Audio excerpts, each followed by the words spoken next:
Okay, I'm rejoining Dr. Teriba to answer some of these very important questions based on the 2023 budget presented by the President on last Friday. Now, Doctor, can you explain in layman's terms the budget of fiscal consolidation and transition? All right. Glad to be here with us.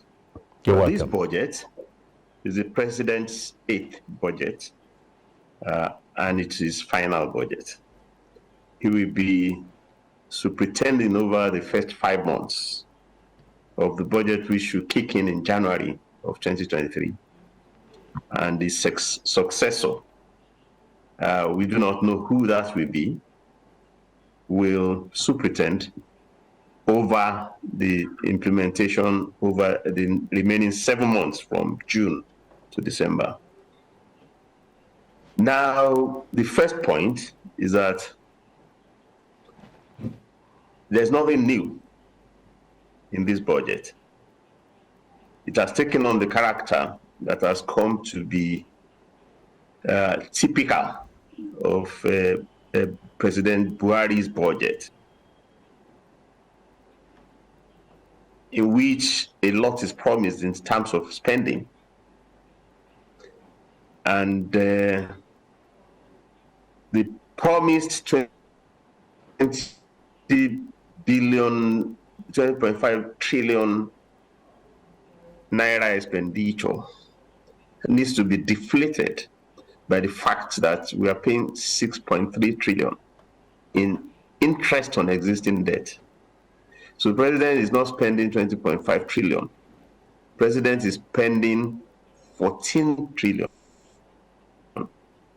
on non-debt items such as recurrent and capital. So that's one. It's typical of the Buhari budget that much of the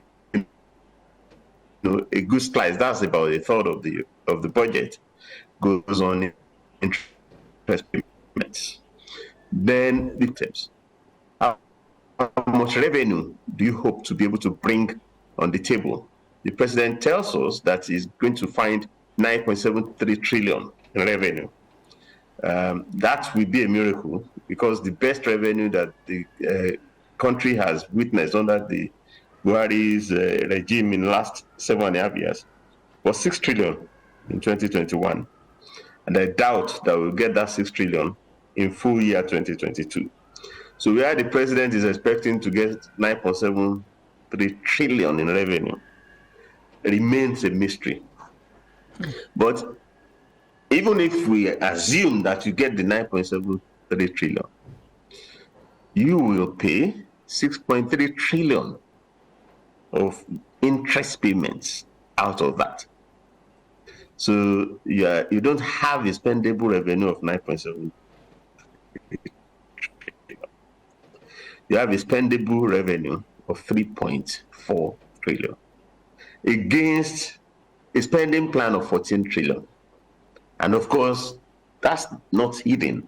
That's why the president is proposing a deficit of 10.8 trillion. So you are funding 14 trillion in non-debt expense, and you want to incur a fresh deficit of 10.78 trillion. That's 11 trillion in debt. It's alarming, that much of the budget is going to be funded not by revenue. Only 3.73 will be funded by revenue, and that's even optimistic, because we're not likely to have 3.7 trillion in net revenue after paying debt of 6.3 trillion. Now, okay, even if you wanted to run a deficit of the 14 trillion, it shouldn't be a problem. So I have no problem that is proposing a deficit of 10.78 trillion. What I have every problem is that I want to borrow to meet the deficit. I mean, our budgets, our spending is already bogged down. 30% of the planned spend is going to be on interest payments. About 2/3 of the revenue is going to go on interest payment, and you want to borrow 10.5 trillion more. If thank God this is only a budgetary proposal. Okay. Now, It's before the National Assembly. It can still be revised.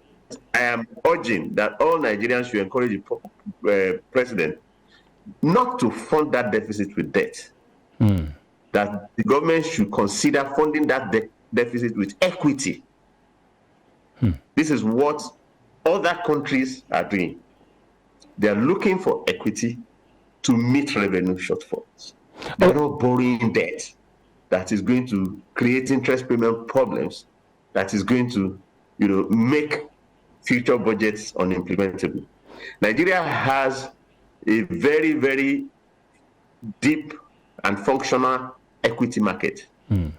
All the shares listed on the Nigerian equity market are private shares.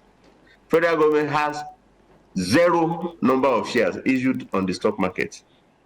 It's time that federal government should be encouraged. If it's good enough for companies, it has to be good enough for the federal government. All right.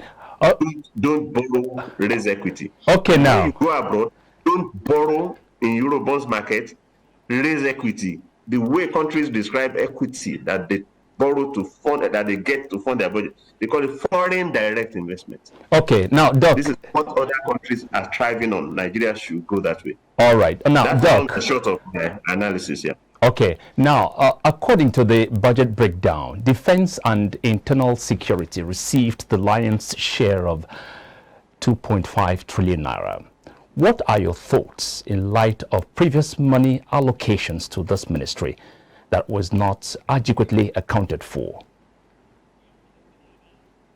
Well, you have just assumed that monies were allocated to these ministries. That is so. The president did not tell you anything about the extent to which they have realized revenue for year to date 2022. He didn't tell you the extent to which they have met their recurrent spending plans. He didn't tell you the extent to which they have met their capital spending plans. So talking about allocations to ministries in future, these are paper allocations. And very often, eventually, those allocations will not be funded. Because we just said to you that out of the 14 trillion non-debt spending plan, the government has only 3.4 trillion. The government doesn't have 10.8 trillion and is hoping to borrow.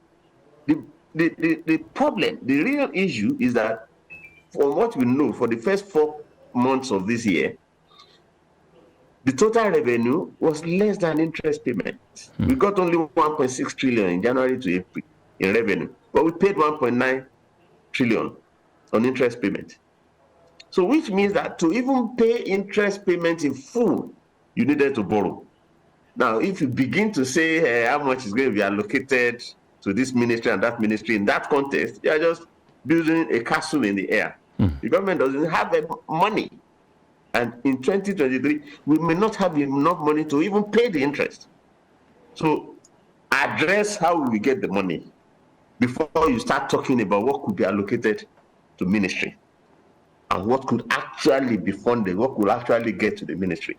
So we've seen 7 budgets of this kind which promise to do a lot and then not doing much, particularly when it comes to capital allocation. So it's a budget in which you are sure that interest payments will be made, that they will struggle to pay salaries, because unless they borrow, they cannot pay salaries, and they will struggle to meet overheads. All right. Okay. Now, Doc, kindly give us... They are likely to do much for capital spending.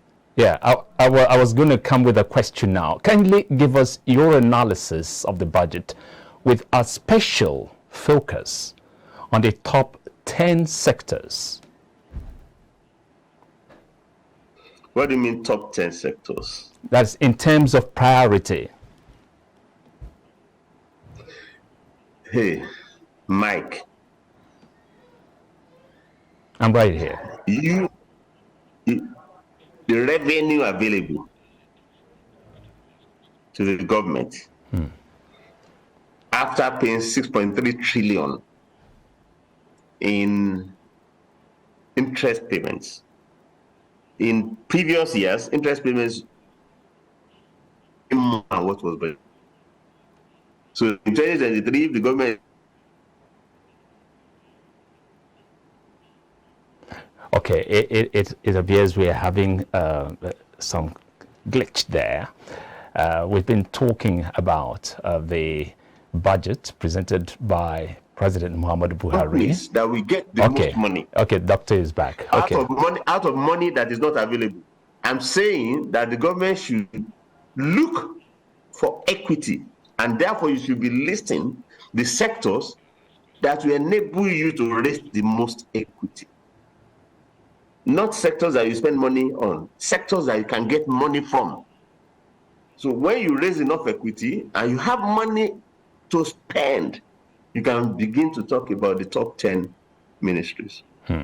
Okay, now let me come up with the very last question, just for want of time. Now, while the benchmark for crude oil price was put at 73% per barrel, $73 per barrel for 2023, the exchange rate was pegged at 437.57 naira, with a daily oil production of 1.69 million barrels per day. How are these parameters, projections, likely to impact the 2023 fiscal year? Okay, starting with the exchange rate. The government, as you say, is pegging the rate at a level that is far from market reality. Essentially, if you project an exchange rate that is closer to market reality, you will realize more naira revenue. But to the extent that you allow some people to get forex allocation at that unrealistic rate, called the official rate, the government is subsidizing the beneficiaries in that window. So money that could have come in as government revenue leaks away in that manner. Money leaks away through waivers, duty waivers, and tax waivers. Money leaks away through subsidy. So Nigeria will be talking about 20 trillion in revenue instead of talking about 9.7 trillion, which is doubtful, if those leakages were not there, including the exchange rate leakage. And the problem is not the oil price benchmark. If the war ends, you may have 70 as the global oil price at some point. It will move towards 70 towards the end of 2023. The real source of doubt is the assumption of the daily oil production.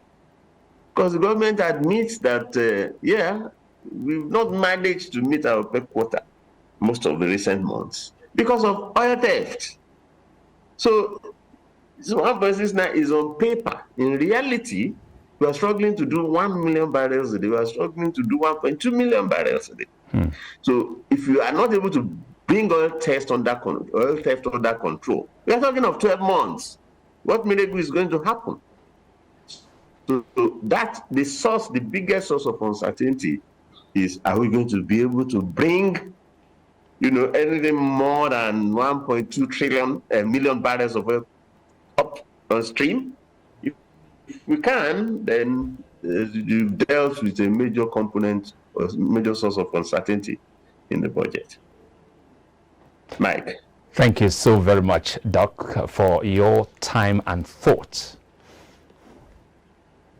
It's my pleasure.